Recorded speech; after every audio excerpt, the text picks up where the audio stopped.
and really appreciate you making the time to join us and learn more about clean transportation. And my name is Lauren Hurl, and I'm the Executive Director of Vermont Conservation Voters. And we've been working in partnership with the Vermont Natural Resources Council and allies joining us today, holding a series of 30-minute briefings on priority issues that are in front of the legislature for consideration this year. So we've done an overview on weatherization and one on policies to better protect people from toxic chemicals. And today we're really excited to talk about clean transportation solutions.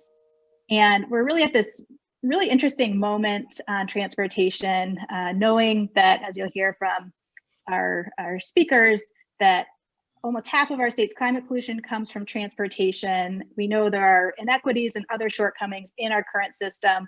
And we also have this amazing opportunity with federal stimulus dollars to jumpstart the transition to more affordable, accessible, equitable, and clean transportation options for Vermonters in all corners of the state. So I'm really pleased to be joined today by Kate McCarthy of the Vermont Natural Resources Council. And Kate also helps lead the Transportation for Vermonters Coalition.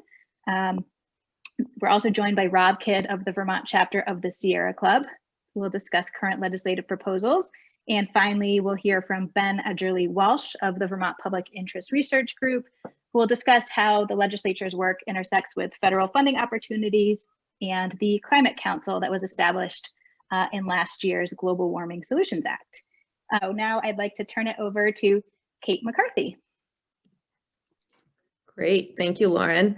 My name is Kate McCarthy. I'm the Sustainable Communities Program Director at the Vermont Natural Resources Council, and I also coordinate the Transportation for Vermonters Coalition, which is a cross-sector coalition, and we advocate for a clean, sustainable, and innovative transportation system within our rural state. So I'm going to talk about why transportation matters. And I think for many of us, just based on our day-to-day experience, the basic answer is very obvious. Transportation matters because being able to get around helps us do what we need to do on a daily basis: shopping, jobs, school, access to services, healthcare, education, and childcare. But I'd like to go a layer deeper and talk about some of the other reasons that transportation matters, and in particular, why it's important that we promote a variety of clean, affordable, accessible transportation choices.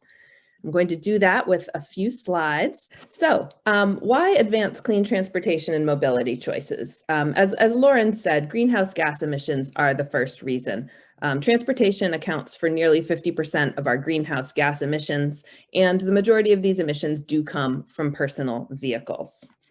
The next reason, front and center, is affordability. Transportation, after housing, is our second largest household expense. And to put some numbers on that, AAA each year does a study on what it costs to own and operate a vehicle, and they do it for different vehicle types. I looked up the cost of a small SUV, which would be something like a Toyota RAV4. It's nearly $8,400 a year to own a vehicle, and that breaks down to $23 a day. So it's a very real expense. And other types of vehicles that are common in the state cost more to operate. There's also this idea of transportation burden. You may have heard the idea of housing affordability, which is that if you spend more than 30% of your income on your housing costs, then you are housing burdened. Well, the threshold, the number that's commonly used for transportation, is 15% or more of income. And I did some research about 5 years ago with some other partners, and we did some modeling, and we found that even in Burlington and Winooski, which are our most compact communities and have the most transportation options other than driving, people are still spending approximately 17% of their income on transportation. And right nearby in Franklin County, that number is even higher. It's about 24%, a quarter of your income on transportation. And so this is a very real issue that affects different parts of the state differently.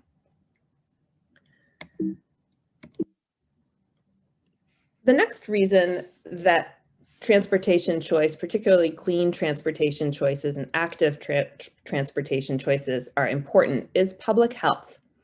The Vermont Department of Health did a study a couple of years ago, and found that if we implemented all of the recommendations, the clean transportation recommendations of the Comprehensive Energy Plan, we could save $1.1 billion in reduced healthcare costs and increased productivity by 2050. That number really struck me when that study came out, the importance of avoided costs while also solving our mobility challenges. Another issue to consider when it comes to public health is isolation. So isolation it's the structural limitation that keeps people from getting out and staying connected. It's different than loneliness. And part of the structural problem is lack of access to transportation. And according to AARP, the physical health impact of isolation is the equivalent of smoking 15 cigarettes a day. It's more dangerous than obesity to one's health, and it's actually linked to a greater likelihood of early death, accelerated cognitive decline, poor cardiovascular function, stroke, and depression in adults 50 and older. So as we look at our changing demographics, as we look at the composition of our state, we can see that transportation, reducing isolation is going to be essential for people's quality of life and health and for healthcare costs. And transportation is a very key part of ensuring that people are not isolated. Transportation is also essential for equity, for access to opportunity, for convenience in daily life. And the lack of transportation choice disproportionately affects people of color and people with lower incomes. It also affects the many people who don't drive. And here we're talking about a third of the population, between children, including some people over 65, or those who choose not to drive. So a third of the population is in need of mobility solutions other than driving. And when I started talking, I didn't say the big list I have in mind of all the things that I think of when I think of mobility solutions. I think of driving, but I also think of carpooling. I think of electric vehicles, walking, biking, transit, car share, bike share, trains, and anything else that you can think of that helps people get around. And so, especially for a state that is rural, especially for a state that is diverse, there is no one solution, but the system as a whole to function needs a variety of solutions. So lastly, I just want to point out that transportation choices support livable places. If you can think of a place that you've visited in your community or in your region where you've felt comfortable walking or biking, it's a reminder that our transportation investment choices really affect the places that we live in. And when you go to those places where you want to walk and bike and linger and meet people, you can recognize those places as having character, creating community identity, being places where maybe you want to spend a little bit of money, where maybe you want to live, where maybe someone else might like to invest. So they're very important our transportation choices are very important for our communities. With all of these connections, the great opportunity here and the thing that I find very exciting about work on transportation is that with transportation investments, when we invest in the system, when we invest in a variety of options, we have the opportunity to really advance a lot of goals at once that we're facing and address a lot of issues that we're facing as a state. And I hope that these examples of the areas that are impacted by transportation will drive that home. No pun intended. We'll pedal that home for you. So lastly, I just want to leave you with this list. We mentioned the Transportation for Vermonters Coalition. On the left are members of that coalition, on the right are supporters. So you can really see the number of groups that recognize how transportation affects their work, their constituents, their overall goals. It's a very powerful tool. And as you work on these issues in the legislature, please know that there are a lot of people who stand ready to help. With that, I thank you very much, and I will pass it to Rob. Good, thank you, Kate. So Kate basically explained all the reasons why I work on transportation, so I don't have to repeat that stuff. I'm Robb Kidd with the Vermont chapter of the Sierra Club, and for those of you who didn't know it, we prioritized transportation 2 years ago because of the impacts on climate and the impacts on equity.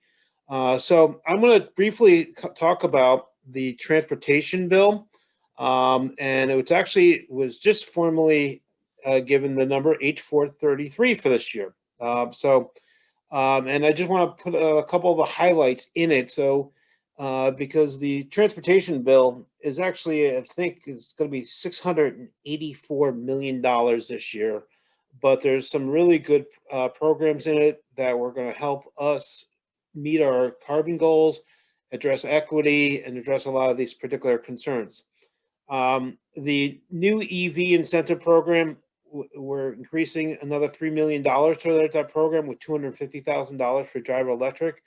For those legislators who don't aware of it, the new EV is for new EV cars. It's not a new program. It's the program that was created a couple of years ago. So that's what the new EV program is. There's $1 million for EV charging that's primarily targeting multi-family dwellings. The Mileage Smart program, it was $600,000 to continue the program, and that's for a combination of new and used EVs and hybrids. And that program is administered by Capstone, and they have only reason why it's only $600,000 because the program just got started with the rise of COVID, and they have program money left over from last year. So they only asked for $600,000 to continue this particular program. But this is, I think, a really critical program to making sure that we have equity within our transportation incentives. Then another new program, the Replace Your Ride program, which was launched at the the Energy Action Network Summit this last fall, and with a whole coalition of folks. And I am actually really excited about this one because it's basically going to replace older vehicles with newer high efficiency vehicles for lower incomes as well, and the programs can stack together. And what's kind of nice about that is for those who sponsored the Transportation Modernization Act, I don't know if you realize that there was a request for $1 million in that program in the TMA. The governor announced it for 1.5. Then additional is the e-bike incentives of $50,000 just to jumpstart sales. So that's kind of another really good program just to get things moving along. Then as well, there was talk about getting a $250 dealer incentive, but because of Act 151 last year, VEIC and the utilities are already creating a dealer incentive program. So that's not actually happening through the bill, but it is happening as a result of past legislative action. As well, the bus electrification plan, the agency is going to come back next year with a plan of how to electrify all buses in Vermont. But I remember in the governor's proposed budget, there was still $3 million for EV buses. So that's as well. The EV rate design, this will require utilities to set up special rates to encourage EV charging at non-peak loads. I know one of the members, Representative Jan Tacha, you sat there and had a great discussion with the House Energy Technology Committee last week about this. And then I don't know much about it, but the emission repair program, there was that is included in this particular bill for this year. But then other areas and components, we're going to be continuing fare-free transit at least till July 1st of 2022. That's basically because of the federal money that's coming in as well. Some of the committee members on the House Transportation Committee want that to go continued forever, but we're the committee members weren't able to come to agreement about that for permanent usage, but at least with the federal funds, you're allowed that to continue. Other great programs, the governor's $5 million for downtown transportation fund, proceeding with the Moyle Valley Rail Trail. And then also, I just wanted to add in there is the town highway aid program is very essential for a lot of legislators. And the Transportation Committee added an extra $3 million to the program. And it's kind of really good is because that's really where a lot of your towns and communities are really struggling, is paying for the town highways. So having more money added to that program. I also put on a note here that the budget is $4.5 million more than the governor proposed, and the way they're paying that is by accessing federal funds that are designated for FY23. Where, with the recent American Recovery Act passage, we're guaranteed more money coming into Vermont, so they realize that they can access money that they were already designating in FY23 and not be short funds of any other program. So they figured it was better to spend some money now. But then other programs that were mentioned in the Transportation Modernization Act that may have been skipped over, the Transportation Mobility Innovation Grants, the agency testified that it's going to be going within the Go Vermont budget, and that there's enough money to continue it. Another key component of the Transportation Modernization Act, bike priority. It's something that Representative McCormick has been pushing for years, and he had language mandating the agency act a little bit more, but instead it's kind of like just reaffirms that the resolve for safety programs. And then another area that was referenced is the Transit Authority. Basically, the agency is going to commit to better coordinated multimodal transportation system, but not create a transit authority at this particular time. So basically, that is my shortened story about the transportation bill. There's other legislative issues that are going to be moving along for those in the Senate. S47 passed out of the Senate Transportation to allow the sales service centers of direct sale vehicles like Tesla to be set up in the state of Vermont. There's also e-bike definitions bill that's going through, and the miscellaneous DMV bill that is now in the House Transportation Committee. Also, a key issue to address is equity issues. There's a lot of financial equities in the transportation bill, but there was nothing directly related to racial justice. And Susanna Davis is going to be testifying to the House Transportation Committee on Thursday, and they're going to start looking at it, how they can be much more equitable when they come into racial justice. So I got the buzz. Sheldon tells me I'm out of time, which I was just about to finish. So I'm going to hand it off to Ben Edgerly Walsh of VPIRG to kind of connect the dots with some of the federal and where we go next. Thank you for that. And my name, again, is Ben Edgerly Walsh. I run the Climate and Energy Program for the Vermont Public Interest Research Group, or VPIRG. And I'm going to talk just a little bit more than Rob did about the federal side of things and the stimulus bill, and then I'll hit on the Vermont Climate Council before wrapping relatively quickly so we can have time for a couple of questions. The first thing I wanted to say is just very clearly, what we're talking about here, it's obviously about reducing climate pollution. It's also very much about modernizing our transportation infrastructure and systems. Reliable roads and bridges are absolutely critical. That is not anything that anyone in Vermont is arguing about, but we also recognize that there are ways to get around Vermont that provide more mobility options for more people, like Kate was talking about, that reduce carbon pollution, and that frankly are more affordable for Vermonters. When you look at something like electric vehicles, which in years gone by legitimately was more of sort of a niche product for upper income individuals, there are EVs on the market today that are cheaper than the average new vehicle off the lot. Not full life cycle cost, just literally purchase price of a new vehicle. And when you factor in the reduced maintenance costs from fewer moving pieces in a vehicle like that, the reduced fuel costs, higher efficiency, you're talking about a truly affordable vehicle over the course of the life of that vehicle. And we have a lot more work to do as a state to help Vermonters get in those vehicles, get in used vehicles through some of the programs that Rob was talking about. But when we're talking about the federal stimulus funds that have already been passed and are either here in Vermont or on their way to Vermont, depending on which federal stimulus bill you're talking about, the thing that I'll just very briefly say on that is there are a whole lot of organizations, certainly the organizations on this call and a whole lot of other organizations in Vermont that are looking at that those funds, that opportunity, and basically saying, okay, we absolutely have to dig out of this economic hole, the public health crisis that we're in. There's no question about that. How can we do that in a way that actually puts Vermont on better footing than we would have otherwise been. And as it relates to transportation, there are some options on that front.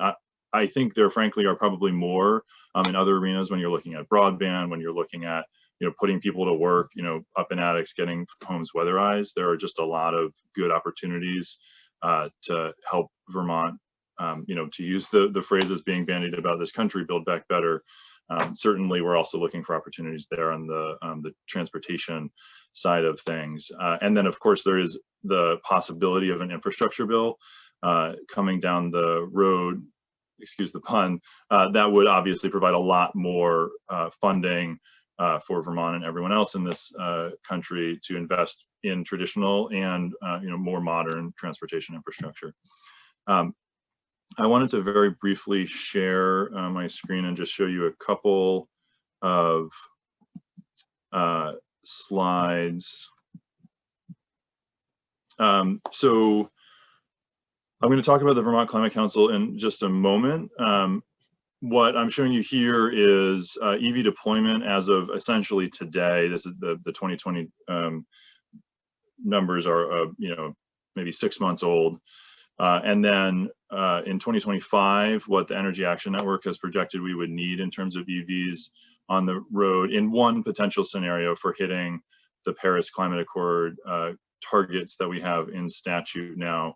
And then in 2030, that's a projection for a relatively but not unreasonably fast adoption scenario for electric vehicles. They did for the United States, sort of zoomed down to Vermont, which would have about 1 in every 3 vehicles being electric. Let me move to this one next. No, sorry. This slide here is charging infrastructure that would be needed to support those vehicles. So again, as you can see, the sort of deployment numbers that we have today, we're actually in pretty good shape relative to the rest of the country in terms of EV charging per capita. But then, obviously still need a significant build out beyond what we've already done.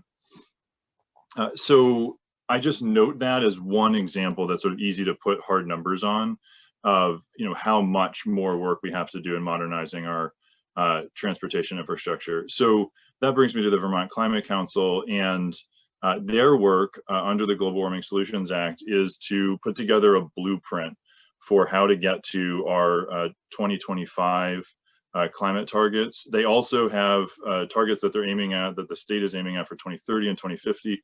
The way I've sort of been thinking about it is, their job is to put together a blueprint for 2025, to put together sort of a strategy, a path, direction that we're heading for 2030, and then a vision for 2050. Nobody's expecting them to have, what exact programs are we going to be standing up in 2043.